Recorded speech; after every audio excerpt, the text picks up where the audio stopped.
지난주에는 요한계시록 1장 7절 말씀을 중심으로 종말이 이미 시작되었으나 아직 온 것은 아니다 라고 얘기하는 그 성경의 말씀.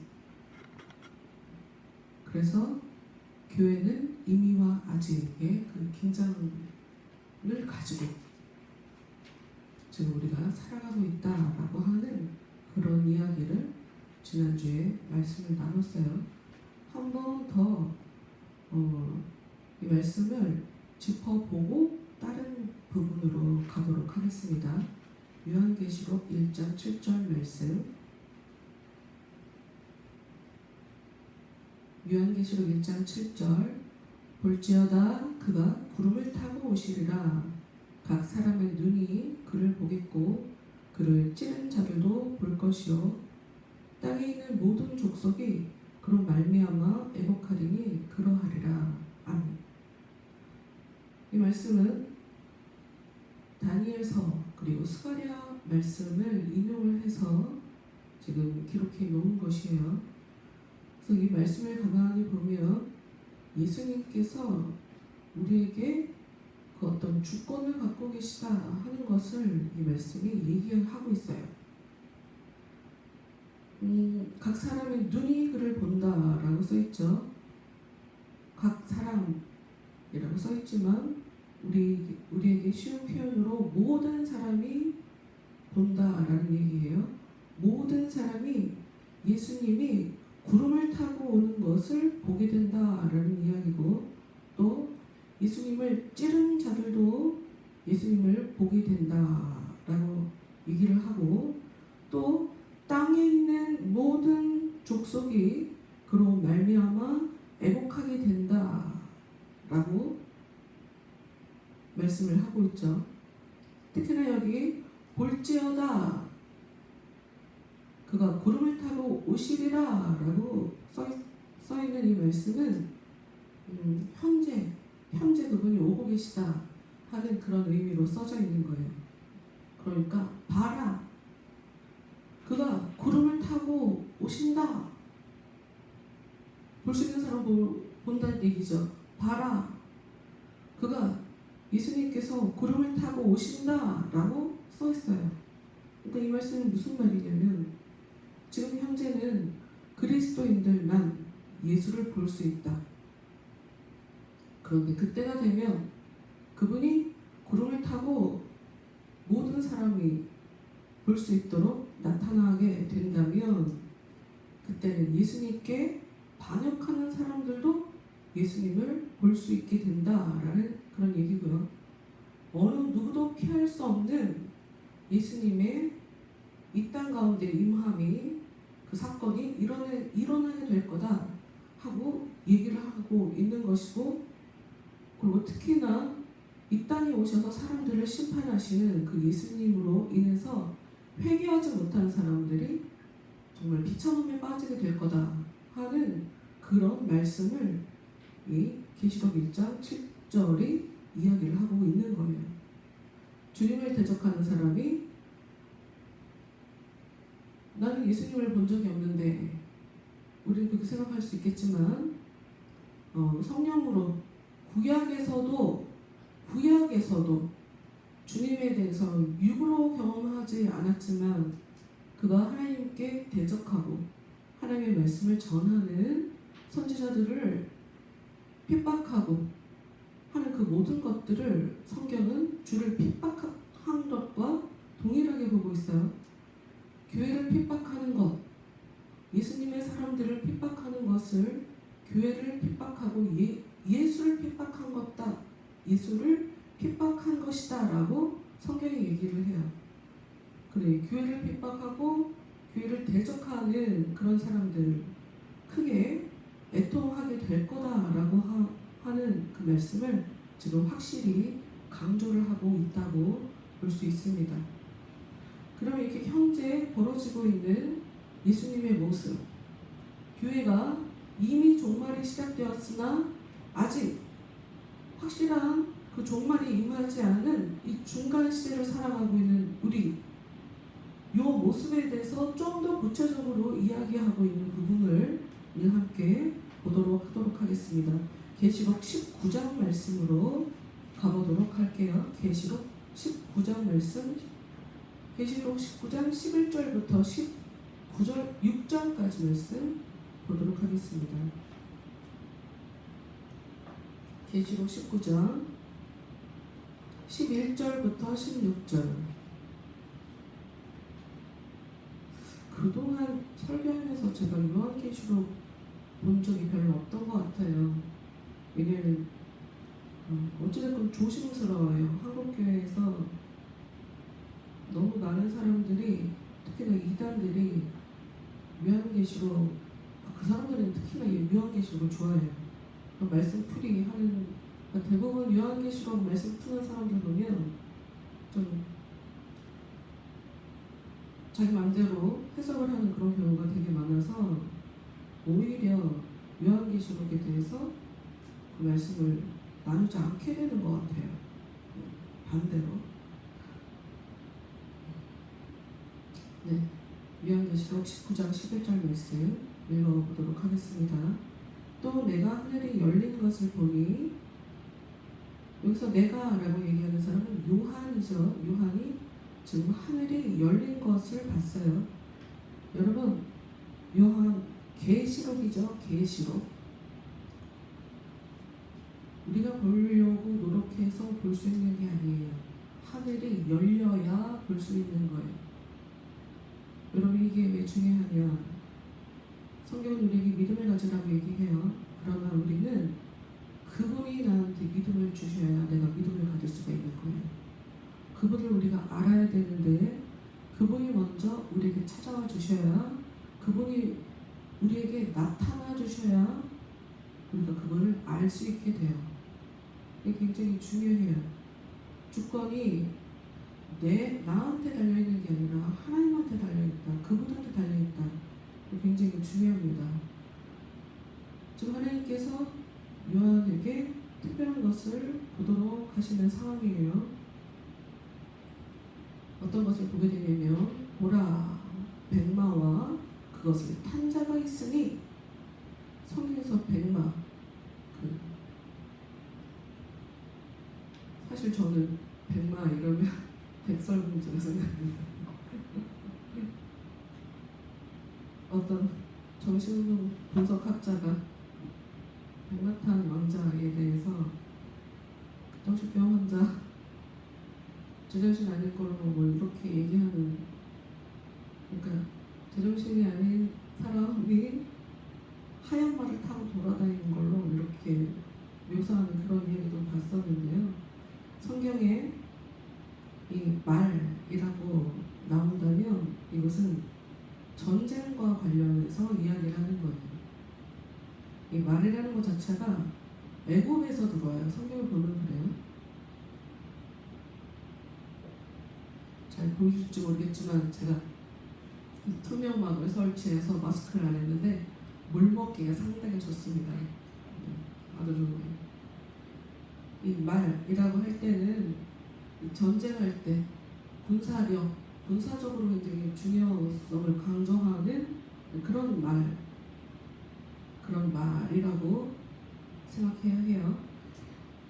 특히나 이 말이 마차, 병거랑 같이 들어와요. 군사들이 사용하는, 전투할 때 말을 타고, 말 위에서 타는 게 아니라 말에 딸려있는 그 수레 위에 타갖고 전쟁을 했기 때문에 솔로몬이 애굽에서 그것을 돈을 가지고 사오기도 하고 그것을 또 다른 나라에도 팔기도 하는 그런 장면이 성경에 나오거든요.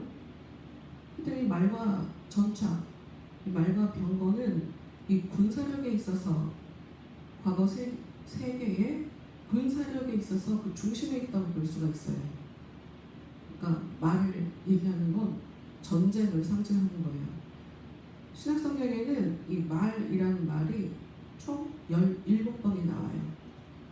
그런데 한 번을 제외하고 16번은 전부 다 요한계시록에 나와요. 요한계시록은 전쟁하는 얘기가 많이 써 있으니까요.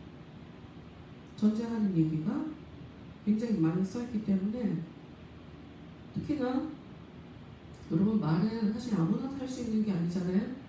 뭐 군사가 타기도 하고 왕이 타기도 하죠. 그래서 예수님이 돌아가시기 직전에 돌아가시려고 예루살렘으로 들어오시는 그 장면을 보면 당연히 왕이시니 말을 타고 들어오는 게 맞단 말이죠. 근데 예언에 그렇게 써있기도 했고 나귀를 타고 들어와요. 왜냐하면 사람들은 예수님을 왕으로 어서오세요 어서오세요 라고 하면서 종려나무 가지를 흔들면서 환영을 했어요. 왕으로 인정. 다윗의 자손이시기 때문에 그 다윗 왕, 우리에게 있어서 정말 위대한 그 다윗 왕의 후손인 저 예수를 우리 왕으로 인정하는 그런 환영하는 사람들이 예수님에 대해서 환영하는 의미로 막 길거리에다가 자신들의 옷을 깔고 그러니까 레드카펫 같은 그런 모습이죠. 예수님을 들어오시는 것에 대해서 기념했지만 예수님은 나귀를 타고 들어왔다는 거예요.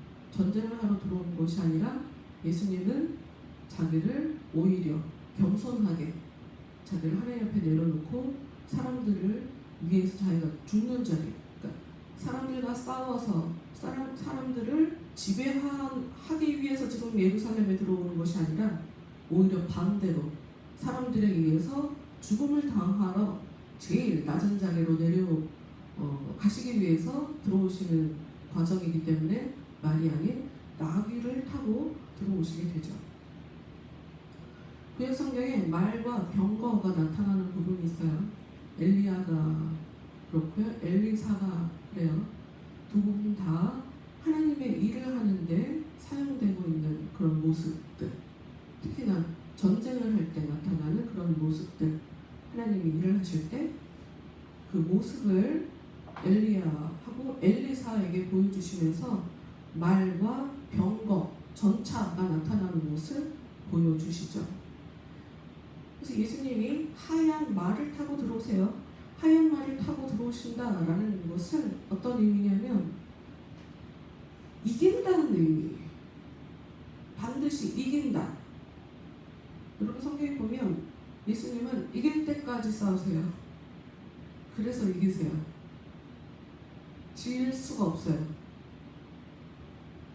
다시 말씀드린 대로 예수님은 포기가 없어요. 예수님이 계속 싸워요. 이길 때까지 싸워요. 상대방이 예수님 앞에 무릎 꿇을 때까지 싸워요. 여러분 이런 걸 보면 우리는 뭘 배워야 되냐? 좀 끈기를 배워야 될 필요가 있어요. 하다가 중간에 멈추는 거 있잖아요. 근데 우리 안에 역사하시는 예수님의 영, 성령, 이분은 포기를 모른다는 거예요. 계속 도전하고 또 도전하고.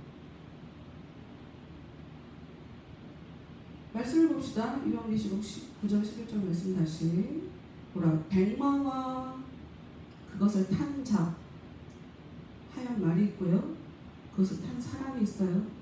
근데 그 탄 사람의 이름을 기록을 하고 있는데 충신과 진실이라고 써 있어요. 충신과 진실. 여러분 두 사람이 타 있는 것처럼 보이죠? 잘못 보면. 아니면 그 사람에게 이름이 두 개인가 그런 것처럼 보여요. 간혹 가다가 제가 좀 영적인 얘기를 하면 불편해 하시는 분들이 있어요.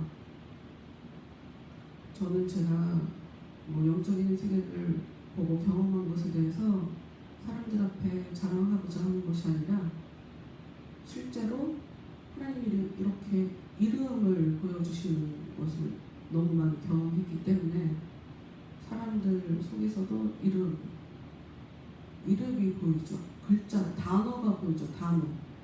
그 사람을 규정짓게 되는 단어. 근데 예수님의 이름은 무엇이냐? 충신과 진실이라는 거예요. 충신이라는 말은 충성스럽다, 믿을만하다라는 그런 말이에요.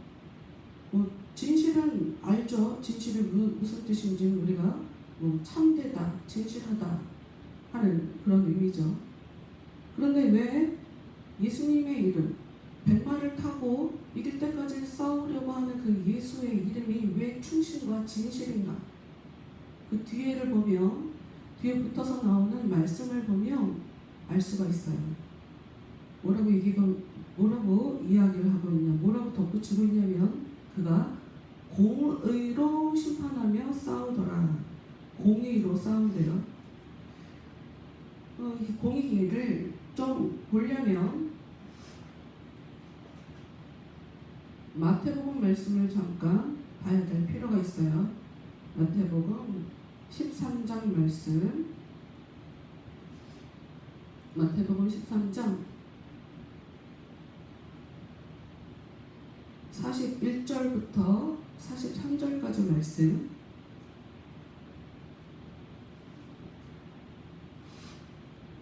마태복음 13장 41절부터 43절 말씀 볼게요. 인자가 그 천사들을 보내리니 마지막 때에 예수님께서 여기 인자라고 써있죠. 이것은 예수님이 이 종말과 관련지어서 예수님의 모습, 사람의 아들로 표현하는 좀 특징적인 그런 단어예요. 예수님이 천사들을 보낸대요. 근데 어떤 일이 벌어지냐?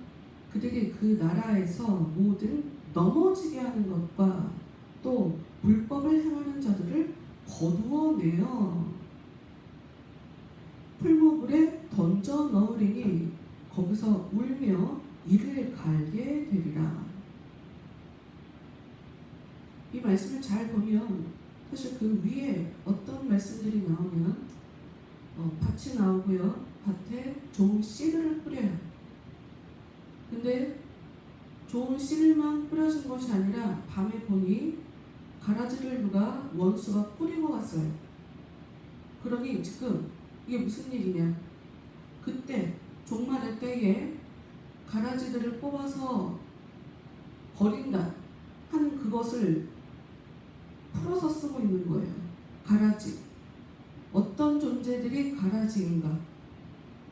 41절 다시 보면 하나님의 나라에서 모든 넘어지게 하는 것, 즉 다른 사람을 죄짓게 만드는 사람을 얘기해요. 하나님의 나라에 들어가지 못하도록 다른 사람을 죄짓게 만드는 사람들, 또 죄 짓는 사람들, 그 사람들을 걷어내서 풀무불에 던져버린다는 거예요. 여러분, 우리가 이 나쁜 사람들의 특징이죠. 사람들을 조종해서 나는 깨끗한 척, 나는 죄 안 지은 척, 그리고 다른 사람을 죄 짓도록 만들어버려요. 그리고 우리가 어떤 죄를 지었을 때 저 사람 때문에 내가 죄를 졌다고 얘기해요. 책임 전가를 하죠. 근데 성경을 잘 보면 다른 사람을 죄 짓게 만드는 사람도 예수님께서 심판하시게 된다. 그리고 또 다른 사람이 죄를 짓게 만들어서 내가 죄를 지었어도 그 사람도 심판받게 된다. 이게 바로 지금 공의인 거예요. 정확하게 무엇이 옳은지는 우리가 판단하는 것이 아니라 심판하시는 예수님이 판단하시는 거예요. 우리가 아무리 변명해도 예수님 앞에 통하지 않을 수가 있어요. 그러니 이 일이 벌어지기 전에 내가 과연 예수님이 이야기하는 그 정의로운 모습을 내가 살아가고 있는지 그걸 봐야 되는 건 거예요.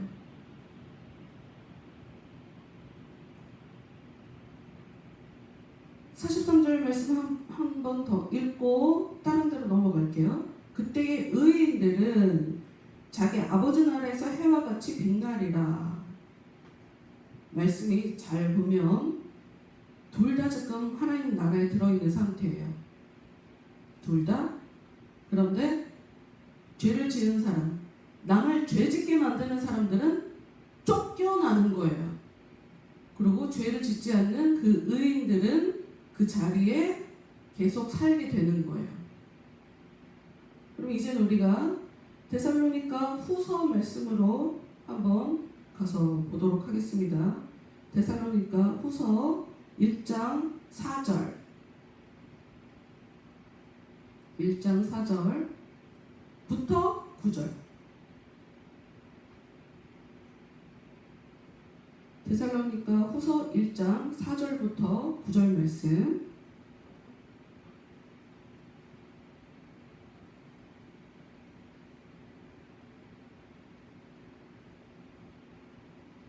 그러므로 너희가 견디고 있는 모든 박해와 환난 중에서 너희 인내와 믿음으로 말미암아 하나님의 여러 교회에서 우리가 친히 자랑하노라. 지금 바울이 데살로니가 교회에다가 뭐라고 얘기를 하고 있냐면, 데살로니가 교회 너희들이 지금 박해를 당하고 있다, 환난을 당하고 있다. 그런데 나는 다른 교회를 다니며 너희들이 잘 참아주고 있는 이것에 대해서, 너희들이 그 흔들리지 않은 그 믿음을 지키는 그 모습을 사람들한테 자랑하고 있다 하고 얘기를 하고 있어요. 이유가 뭐냐? 5절.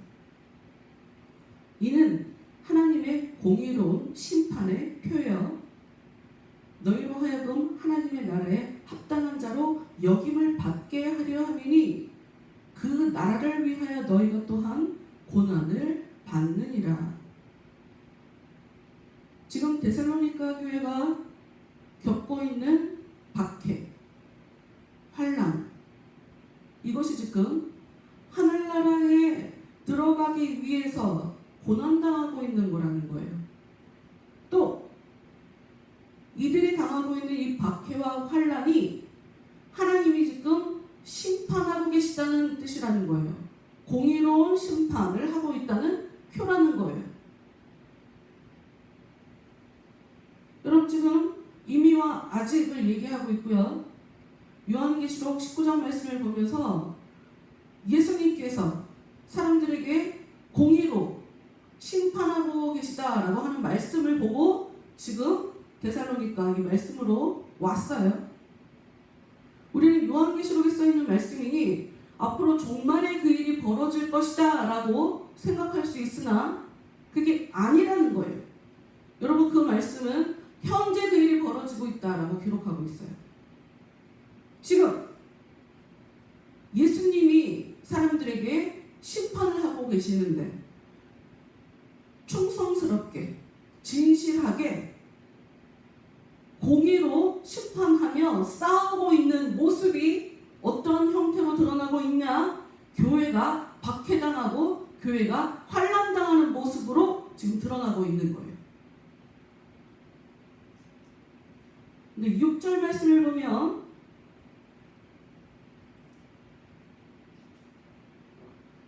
너희로 환난을 받게 하는 자들에게는 환난으로 갚으시고 환난을 받는 너희에게는 우리와 함께 안식으로 갚으시는 것이 하나님의 공의시니, 하나님의 공의가 지금 어떠하게 나타나나? 여러분, 방금 전에 우리가 마태복음 말씀을 봤어요. 좋은 씨가 뿌려졌는데 나쁜 씨들이 뿌려졌다고 얘기했죠. 기억해요? 기억 안 나나? 지금 마태복음에서 우리 그거 보고 왔는데, 좋은 씨를 뿌린 곳에 마귀가 나쁜 씨를 뿌리고 간 것에 대해서 얘기를 하고 있는데, 그 얘기는 교회가 지금 나쁜 사람들의 그들과 죄를 짓는 자들, 남을 죄 짓게 하는 자들, 죄 짓는 자들과 함께 더불어 살고 있음을 얘기하고 있어요.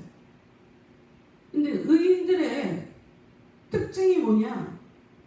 내가 죄를 짓지 않아도 죄 짓는 사람만 봐도 고통스럽단 말이에요.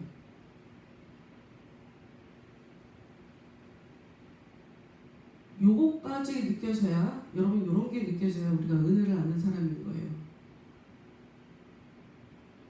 은혜를 아는 사람은 사람들이 죄 짓는 모습을 보고 뭐 죄 지을 수도 있지, 절대로 이런 식으로 넘어갈 수가 없어요. 여러 가지 복잡해요.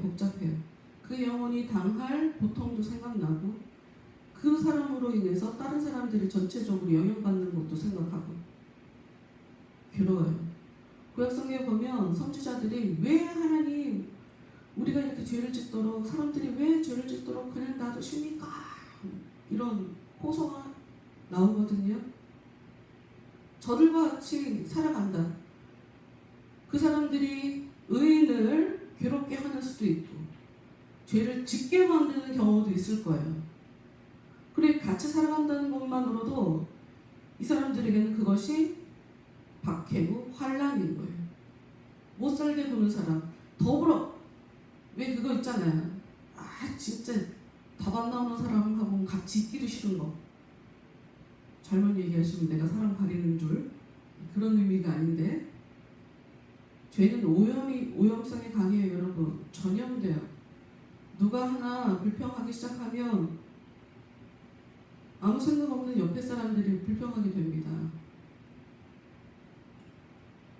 그냥 잘 살고 있었는데 누가 하나가 시작하면 옆에 사람도 같이 그런가? 저게 나쁜 건가 봐. 하품하면 옆 사람들 같이 하품하게 되잖아요. 죄는 굉장히 오염력이 강해요. 그런데 하나님의 공의가 무엇이냐? 환난을 다른 사람들에게 죄짓도록 만드는 사람, 다른 사람들을 힘들게 하는 사람을 환난으로 갚아주시는 거죠. 그 사람이 행한 대로 갚아주시는 것. 그리고 또 환난을 받는 사람들, 벌어진 일들, 죄인들 때문에, 예수님의 그 이름 때문에 환난 당하는 그들에게 하나님이 안식으로 갚아주신다는 거예요. 그게 하나님의 공의. 근데 이게 뭐 죽음 이후에만 그런 일이 벌어지는 건 아니거든요. 여러분 알잖아요. 우리가 살 때 때로는 정말 악을 악으로 갚아버리고 싶다라고 하는 굉장히 많은 사람들을 만나게 되죠. 저도 그런 일이 종종 있었고요. 울며 불며 기도하는 거예요. 하나님 죄짓지 않게 해주세요. 나도 똑같이 대적하면서 싸우지 않게 해주세요. 하나님 똑같이 싸우면 안 되는 거잖아요. 하나님 저 사람은 나를 미워하는 것 같은데 내가 똑같이 저 사람을 미워하면 안 되는 거잖아요.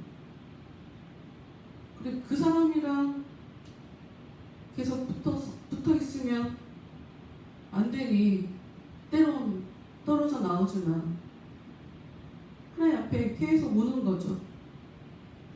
하나님 나한테 왜 이런 일을 벌이시냐고. 근데 악을 악으로 갚아버리는 사람은 아무 의미가 없고요.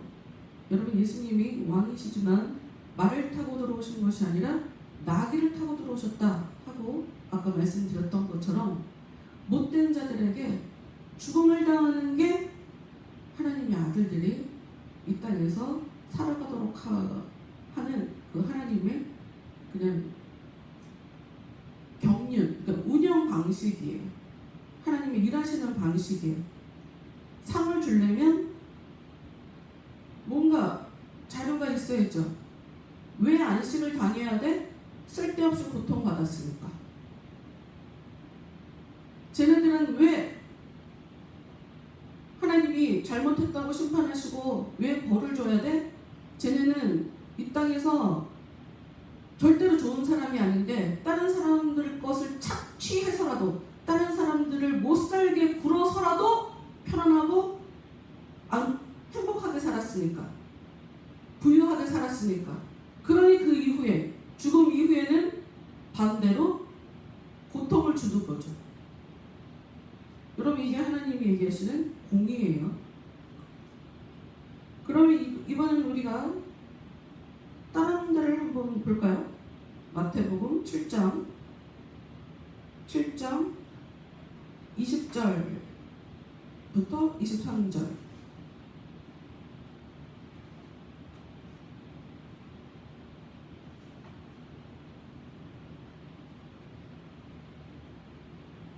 마태복음 7장 20절 23절. 이러므로 그들의 열매로 그들을 알리라. 천국에 계속 남아있을 자, 천국에서 뽑힘 당할 자들을 어떻게 알게 되냐? 그들의 열매로 알게 된다는 거예요. 열매 맺는 게 열매. 좋은 열매 맺는 사람이 있고 나쁜 열매를 맺는 사람이 있다는 거죠. 여기서 열매라고 얘기할 때는 말, 행동, 태도, 자세, 삶을 대하는 방식 등등 여러 가지를 얘기할 수가 있어요. 근데 21절 말씀 봅시다. 나더러 주여 주여 하는 자마다 다 천국에 들어갈 것이 아니요 다만 하늘에 계신 내 아버지의 뜻대로 행하는 자라야 들어가리라. 말로만 주여 저를 불쌍히 여겨주세요 주여, 말은 주여라고 얘기하지만 자신이 주인인 사람들이 있어요. 그런 사람은 천국에 들어갈 수 없다는 거죠. 좀 더 봅시다. 천국에 들어갈 수 없고 아버지 뜻대로 살아야 천국에 들어간다는 거예요. 22절. 그날에 많은 사람이 나더러 이르되 주여 주여. 우리가 주의 이름으로 선지자 노릇하며 주의 이름으로 귀신을 쫓아내며 주의 이름으로 많은 권능을 행하지 아니하였나이까? 죽고 난 이후에 예수님 앞에 서서 예수님 제가 예수님 이름으로 이것도 했고요 이것도 했고요 이것도 했어요 라고 하는데 23절. 그때 내가 그들에게 밝히 말하되, 밝히 확실하게 얘기해 주는 거죠. 내가 너희를 도무지 알지 못하니 불법을 행하는 자들아 내게서 떠나가라 하리라.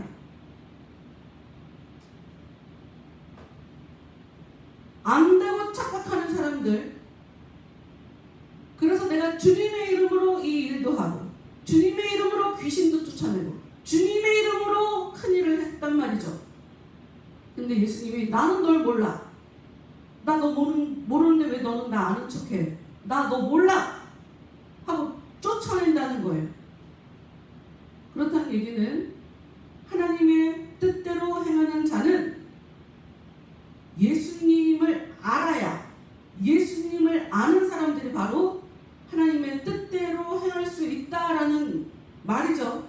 그런 사람이 하나님께서 오케이 하고 인정하시는 그런 열매를 맺을 수 있다는 거죠. 여러분, 지금 심판이라는 것이 죽고 난 이후에 받는 것이 옳은가요? 이 땅에서 일어나는 것이 더 좋은가요? 이 말씀 보세요. 자기가 착각해서 내가 주님을 안다고 생각해서 와, 내 주님의 이름으로 귀신도 쫓아 병도 고쳐 대단한 일을 했어. 예수님이 나 도와주셔갖고 나 이것도 했어 이것도 했어. 근데 그 착각일 수 있다는 거예요. 그러니 예수님의 심판이라는 것은 나중에 일어나야 되는 것이 아니라 지금 현재 일어나는 게 좋은 거예요. 지금 현재 일어나야 하는 거예요. 나중에는 되돌릴 수 없으니 지금 현재 나를 점검해 볼 수 있는 그 심판이 나에게 일어나야 그것이 나를 더 살리는 건 거죠. 근데 그게 어떠한 모습으로 일어나나? 박해와 환난이라는 것으로 우리 삶 가운데 나타난다는 거예요. 우리 삶 가운데 어려운 일이 일어나는 거, 내가 믿음을 가지고 있는지 아닌지를 점검해 볼 수 있는 굉장히 좋은 수단이 되죠. 내가 정말 하나님을 믿고 있는지 확실히 알아볼 수 있는, 내가 정말 주님을 제대로 알고 있는지 제대로 알 수 있는 검증 자료가 되죠.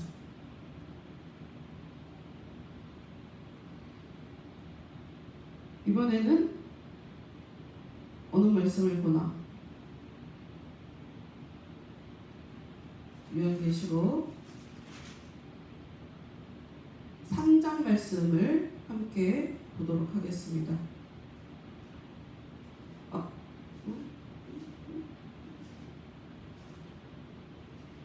아니, 미안해요. 2장 12절. 요한계시록 2장 12절.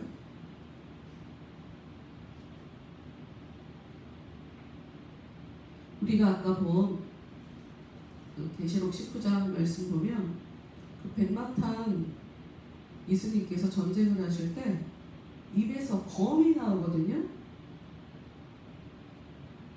예수님이 심판하시는 그 모습에 대해서 요한계시록 2장 12절에 이 버가모 교회라고 하는 이 교회에 보낸 편지를 보면 예수님이 어떤 식으로 심판하시는지를 알 수가 있어요. 버가모 교회의 사자에게 편지하라. 좌우에 날선 검을 가지신 이가 이르시되, 예수님이 좌우에 날선 검을 가지셨대요. 그러니까 양쪽으로 전문 용어 있는데 한쪽만 칼날, 보통 주방에서 쓰는 건 한쪽만 날 있잖아요. 양쪽 날 쓰는 하여튼 방에 있어. 그 양쪽에 검을 가지셨다라고 하니까 그냥 양쪽에 날이 있구나, 단순하게 이렇게 생각하시면 안 돼요. 뭐냐면 왼쪽도 끊어낼 게 있고 오른쪽도 끊어낼 게 있다라는 그런 의미로 받아들이셔야 돼요.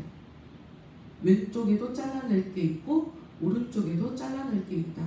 아주 쉽게 말하면 왼쪽은 못한다 자신을 바라보며 자기를 과도하게 부정적으로 생각하는 사람들, 혹은 과도하게 죄를 짓느라고 특히 치우친 사람들을 왼쪽을 잘라내야 할 필요성을 가진 사람이라고 볼 수가 있고, 오른쪽을 잘라내야 된다라고 할 때는 과도하게 내가 잘하고 있다고 착각하는 사람들은 오른쪽을 잘라낼 필요가 있는 거예요.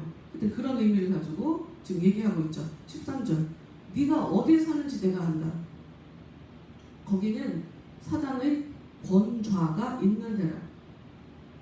지금 교회에 편지를 보내셨어요. 예수님이 교회에 편지를 보내셔서 네가 살고 있는 그곳에 사단이 의자를 가지고 이렇게 앉아있다.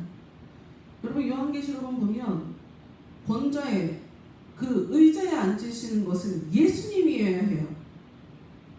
의자에 앉았다는 것은 지배자를 상징해요. 왕을 상징해요. 다스리는 권세를 상징한단 말이에요. 그런데 이 사람들이 이 버가모 교회가 살고 있는 그곳은 사단이 다스리고 있는 그런 곳이라는 거죠. 네가 내 이름을 굳게 잡아서 내 충성된 증인 안디바가 너희 가운데 곧 사탄이 사는 곳에서 죽임을 당할 때에도 나를 믿는 믿음을 저버리지 아니하였도다. 지금 이 버가모 교회의 이 사자는 환난과 핍박 가운데서 잘 이겨낸 사람이에요. 그러니 그것을 칭찬을 해주고 있어요. 사단이 권세를 부리고 있으니 사단이 역사하겠죠. 그래서 이 사람에게 굉장히 힘든 일이 벌어져요. 근데 잘했다 하고 지금 칭찬을 하고 있는 거예요. 그럼 이 사람이 우리가 이제까지 처음부터 본 말씀에 의하면 잘 지켜냈으니, 이겨냈으니 그럼 천국에 들어가기 합당한 사람인 거잖아요. 그런데 14절부터 나오는 말씀을 보면 또 그렇지 않다는 거죠. 봅시다. 그러나 내게 두어 가지 책망할 것이 있나니 거기 내게 발람의 교훈을 지키는 자들이 있도다. 발람이 발람을 가르쳐 이스라엘 자손 앞에 걸림돌을 놓아 우상의 제물을 먹게 하였고 또 행음하게 하였느니라. 이와 같이 내게도 니골라 당의 교훈을 지키는 자들이 있도다. 지금 구약 성경에 있었던 일, 이거 얘기하면 너무 멀리 가니까 구약 성경에 있었던 일을 가지고 와서 하나님의 백성들을 죄짓게 만드는 못된 지도자에 대해서 지금 언급을 하면서 너한테 지금 니네 교회에도 니골라당이라고 하는 성경이 아닌, 사람들을 살리는 교훈이 아닌 사람의 교훈을 가지고 가르치는 사람들이 지금 니네 교회에 있다. 지금 그 얘기를 하고 있는 거예요.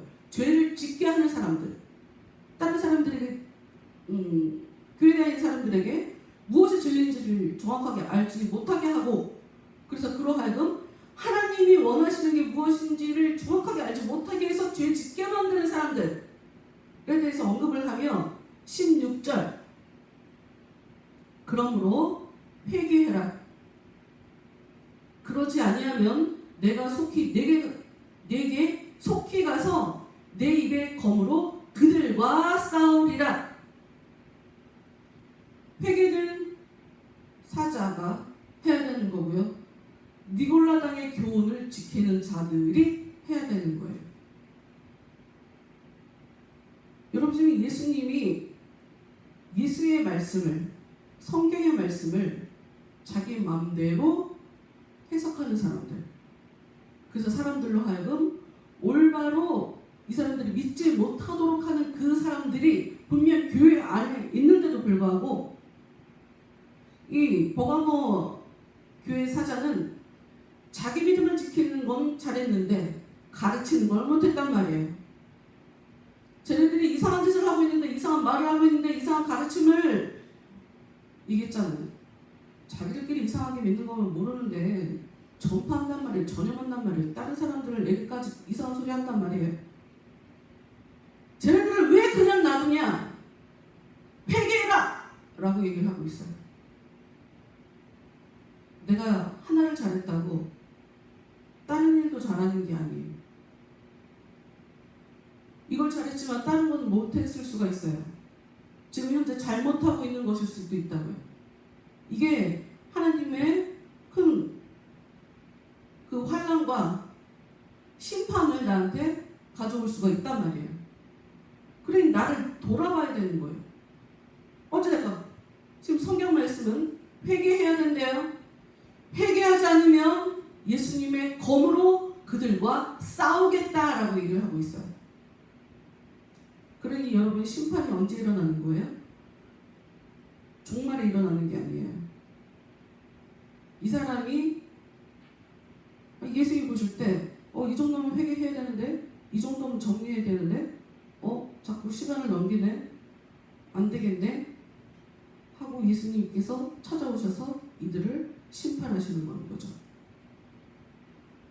17절 말씀을 한번 더 봅시다. 17절 귀 있는 자는 성령이 교회들에게 하시는 말씀을 들을지어다. 이기는 그에게는 내가 감추었던 만나를 주고 또 흰 돌을 줄 터인데, 여기 하얗다는 단어가 또 나오죠. 흰 돌을 줄 터인데 그 돌 위에 새 이름을 기록하는 것이 있나니 받는 자밖에는 그 이름을 알 사람이 없느니라. 일단 여러분 이 말씀은 우리에게 이겨야 된다, 이겨야 된다, 이기는 자가 천국에 들어간다를 얘기하고 있어요. 이게 무슨 얘기냐? 천국에 들어가기 위해서 전쟁을 치르게 된다라는 그런 말이죠. 쉽지 않을 거다라는 이야기죠. 어려운 일이 생길 거다 하는 이야기죠. 그런데 가만 잘 보면 이 돌을 준다고 하시면서 이겼다, 너 이겼어, 잘했어 라고 하면서 흰 돌을 주시는데 거기에 이름이 새겨져 있는데 그 돌을 받는 사람밖에는 뭐라고 이름이 써져 있는지 알 수 없다라고 써있죠. 다시 요한계시록 19장으로 돌아옵시다. 요한계시록 19장 12절 말씀. 예수님에 대해서 얘기를 하고 있어요. 공의로 심판하시는 예수님의 모습을 12절.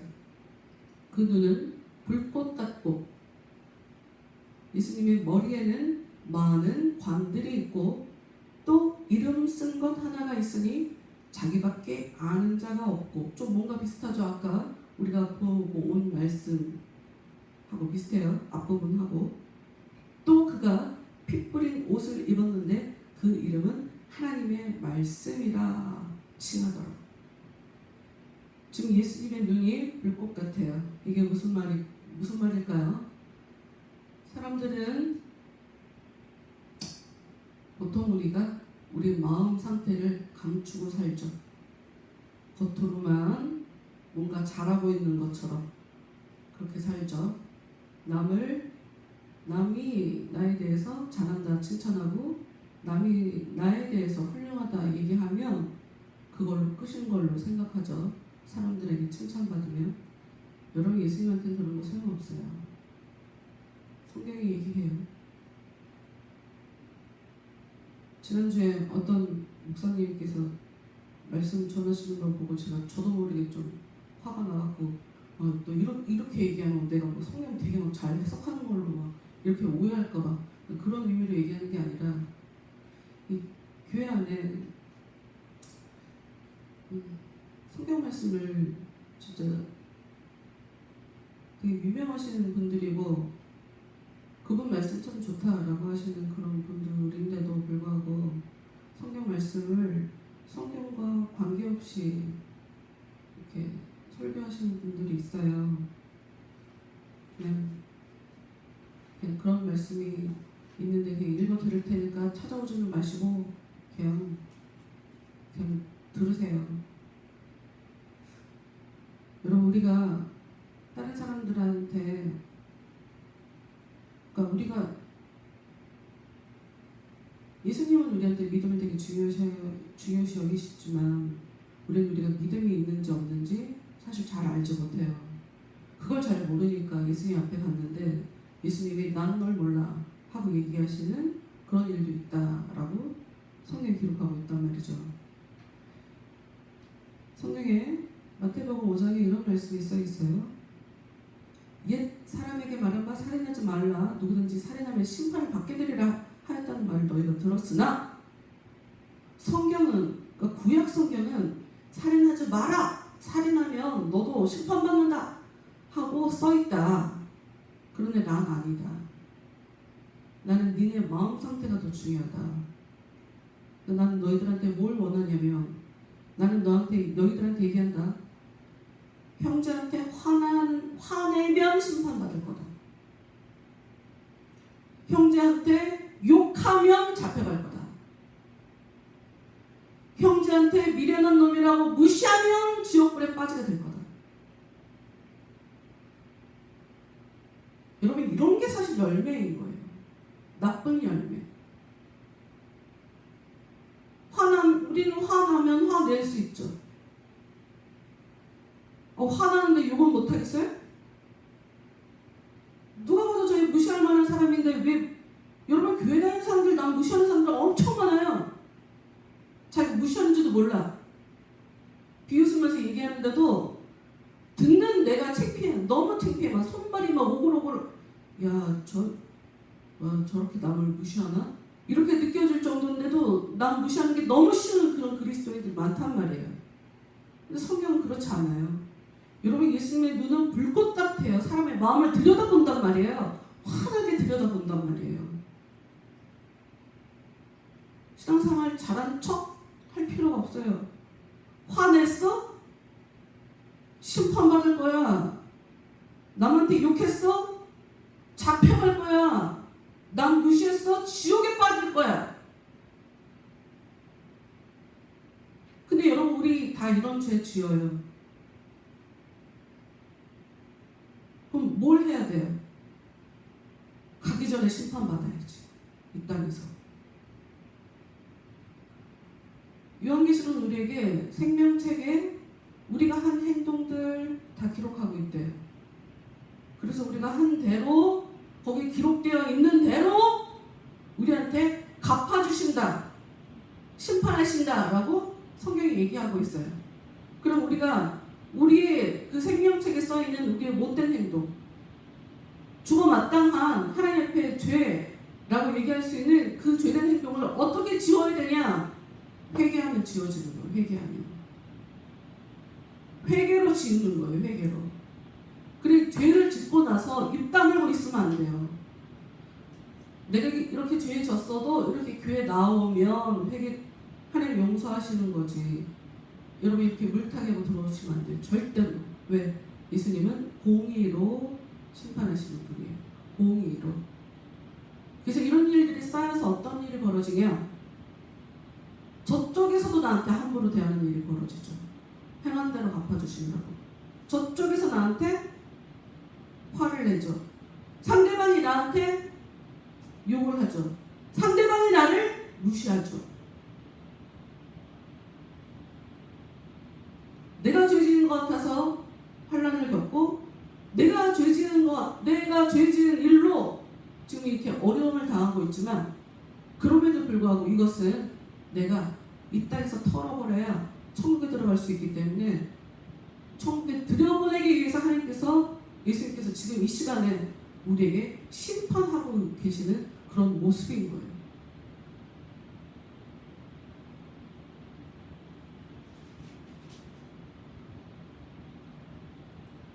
이런 말씀도 있죠.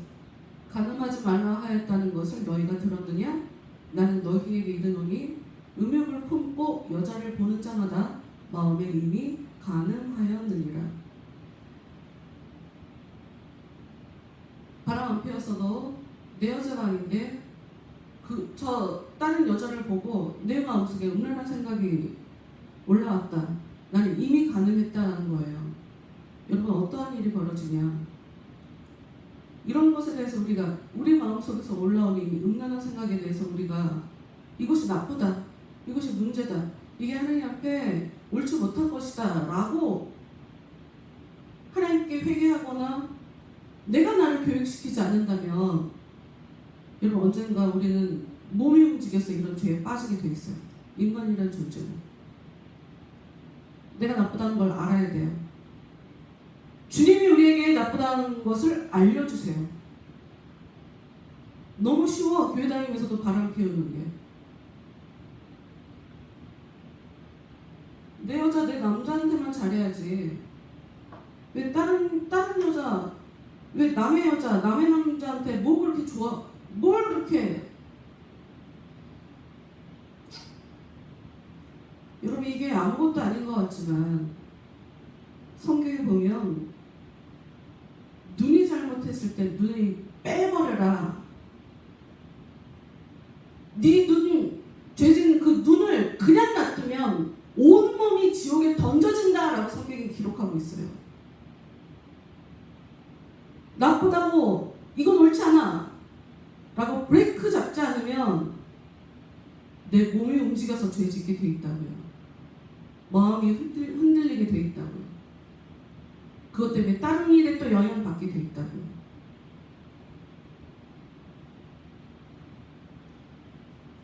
네, 오늘은 일단 여기까지 하고, 여러분 예수님이 피 뿌린 옷을 입고 있대요.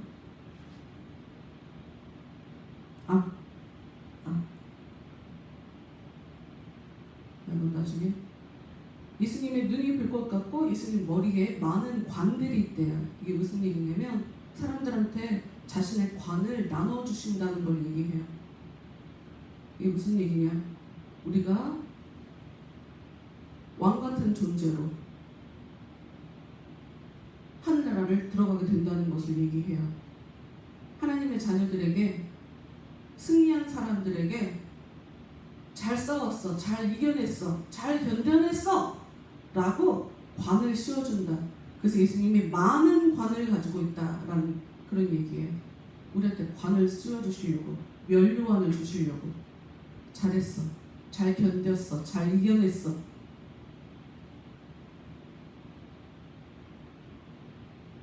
여러분 신앙생활에는 전쟁을 해야 할 필요가 있어요. 싸워야 해요. 내 안에 올라오는 어떤 나쁜 생각들과 나쁜 마음들과 교만한 마음들과 죄된 욕구들과 여기서 싸워서 하나님께서 원하시는 대로 하나님의 일을 행하며 살아가는 것이 하나님의 백성들이 너무 당연히 살아가야 할 모습인 거예요. 전쟁해야 돼요. 이겨내야 들어갈 수 있어요. 그리고 처음에 말씀드렸던 대로 예수님은 계속 이기실 때까지 쉬지 않고 계속 싸우는 분이시다. 우리가 어떻게 해도 예수님을 이겨낼 수는 없어요. 두 편이에요. 예수님 편에 서든 예수님과 등지든.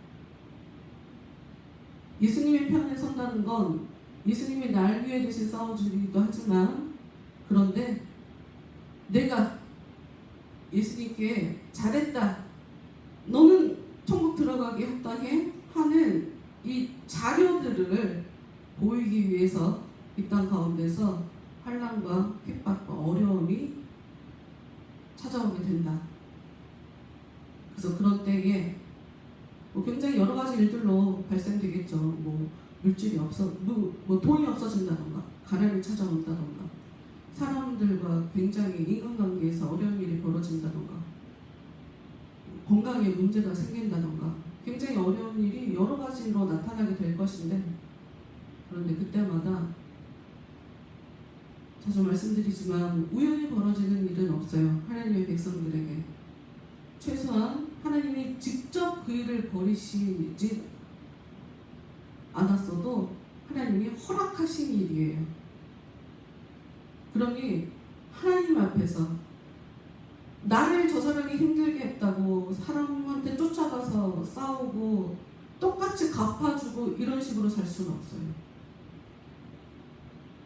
그리고 또 하나, 그런 더러운 마음이 내 안에 올라올 때 그걸 이렇게 놔두시면 안 돼요. 그때 예수님의 도우심을 구하셔야 돼요. 예수님 도와주세요.